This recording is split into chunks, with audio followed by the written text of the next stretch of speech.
Pero por lo pronto vamos a qué pregunta sigue, Lidia. En otras naciones, ¿cómo controlan a los privados para que no se coman a las empresas públicas que generan electricidad? ¿No podríamos hacer lo mismo en México? Yo diría que no se trata de comercio o no las empresas públicas, se trata de generar las condiciones para brindar los mejores servicios y las mejores fuentes de energía en términos de costos y que haya suficiente energía para que no haya apagones. ¿Cómo podemos garantizar eso? Pues primero poner reguladores muy fuertes que puedan regular no solamente a las empresas privadas, pero también a las empresas públicas. Los abusos, recordemos que no solo pueden venir de los privados. ¿Cuántas empresas públicas no han abusado de sus consumidores? Y si no tenemos otra oportunidad para adquirir ese tipo de servicios, pues entonces nos pueden cobrar lo que quieren, nos pueden dar energía cuando quieren. Es mucho más fácil, de hecho, controlar una empresa privada que a una empresa pública del Estado. Creo que lo hemos visto con muchísimas situaciones en el país y a nivel mundial.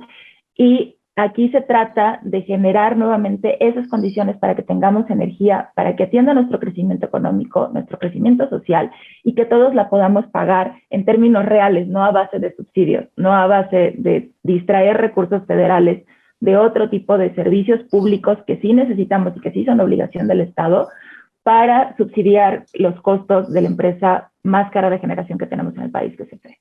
Imagino que en el mundo habrá muchos ejemplos de sistemas mixtos en donde participa la iniciativa privada junto con la pública y donde el sector público es el que lleva la soberanía o la hegemonía, marca la hegemonía o las reglas del juego en materia eléctrica. O sea, la presencia de los privados no garantiza que se van a comer a los públicos, ¿no? Exactamente.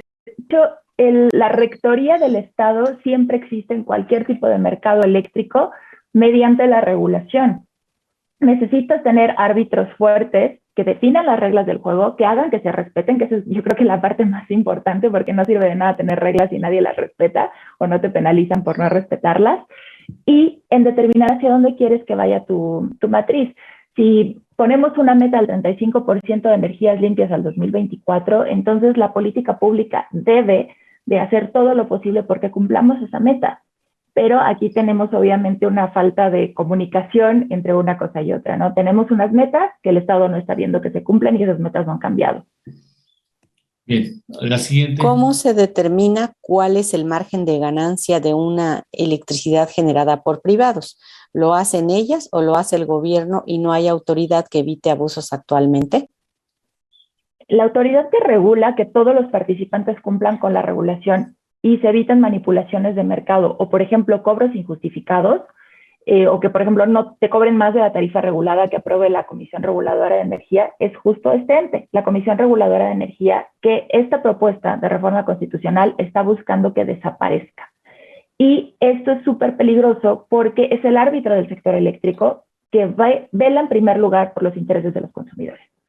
A mí me genera mucha curiosidad por qué hay tanto debate sobre el margen de los generadores privados, porque creo que nunca nos hemos cuestionado el margen, por ejemplo, de los supermercados. Si brindan un buen servicio, que sea asequible, que atiendan nuestras necesidades, realmente es tan importante, tienen un margen a su beneficio mientras lo que están ofreciendo para nosotros es positivo. Aquí es muy importante mencionar que la diferencia entre el privado y CFE es muy básica. CFE necesita subsidios para sostener las tarifas con las que vende la energía y nosotros subsidiamos esa operación a través de nuestros impuestos. Si un privado, por ejemplo, no cubre sus costos con los ingresos que tiene, con el precio y el volumen de ingresos al que está vendiendo sus productos, esa empresa va a quebrar. No hay nadie que la va a salvar.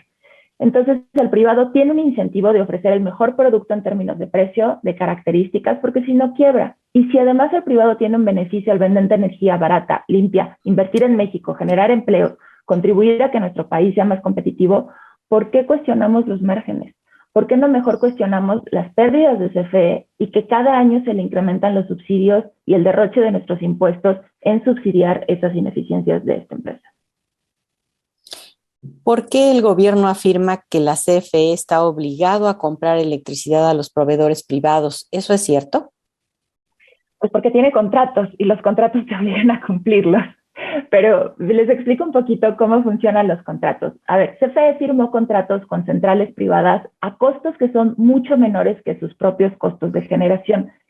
son menores entre un 20%, por ejemplo, para los proyectos de ciclo combinado y hasta un 60% para todos los proyectos de energía renovable que se firmaron con las subastas. Entonces, ahí podemos ver que primero a CFE le conviene tener este tipo de contratos porque puede tener un insumo mucho más barato que lo que él produce. ¿Cómo funciona un contrato de electricidad? Pues muy parecido a cómo funciona cualquier otro tipo de contrato. El vendedor se obliga a entregar un volumen determinado y se obliga a tener siempre disponible ese producto para cuando el comprador lo necesita. El comprador en este caso es CFE y el comprador se obliga a comprarlo al precio pactado. Entonces las dos partes tienen obligaciones. Los privados siempre tienen que entregar el volumen contratado o estar disponibles dependiendo del contrato para cuánto CFE los necesita utilizar y CFE obviamente tiene que estar pagando por ese tipo de productos que tiene contratados durante el periodo del contrato, que son contratos de largo plazo de entre 25 a 15 años. Entonces, ahí creo que debemos de tener muy claro que son contratos que están obligados a cumplirse por parte de las dos partes. Roberto Arias Hinojosa dice, ¿cómo afectará la reforma a quienes tenemos paneles en casa habitación?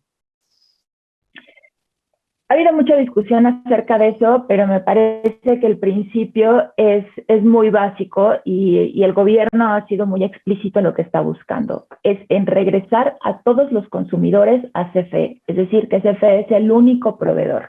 No importa si tenías antes un proveedor que fuera una gran empresa privada a nivel internacional, o si tenías un proveedor, o si tú eras tu propio proveedor, digamos, a través de tus paneles solares. Lo que quiere el gobierno es que sea el único que te pueda suministrar electricidad, que sea el único que te puede cobrar por eso, porque de esta manera incrementa sus ingresos y puede de alguna manera subsidiar sus costos ineficientes de generación. ¿Tenemos preguntas? ¿Ya no tenemos pregunta? Bueno, no. Dicen que ahora, Casper, dicen que ahora, al parecer Morena está dispuesto a hacer algunos cambios, algunas modificaciones a la reforma. Eso pues parecería indicar que están conscientes de que no va a pasar, si así fuera.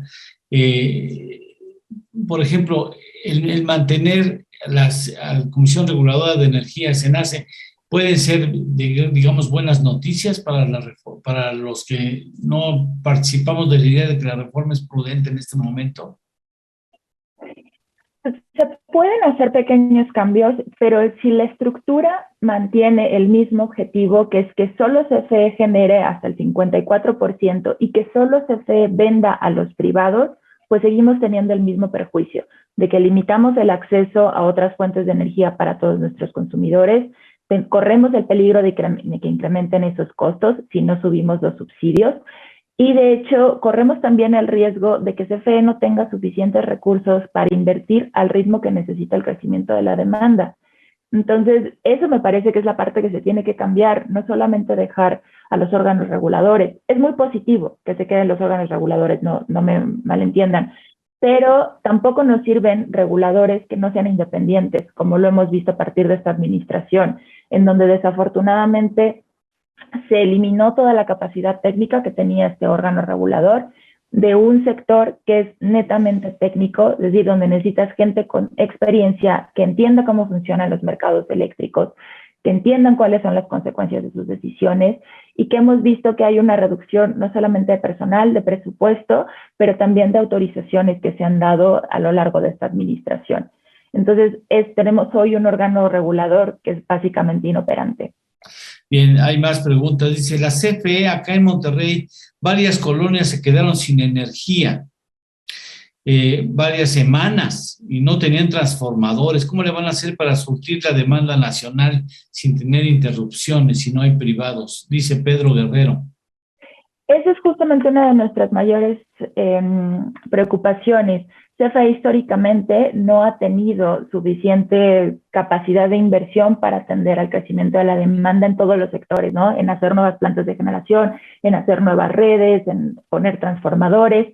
Y esa es la razón por la cual en los 90 se hizo una modificación para permitir la participación de privados que redujeran la presión de CFE de invertir y entonces en lugar de que solo CFE pudiera hacerlo, traes capital privado para que se siga invirtiendo en el país y siga creciendo la oferta de generación de energía eléctrica.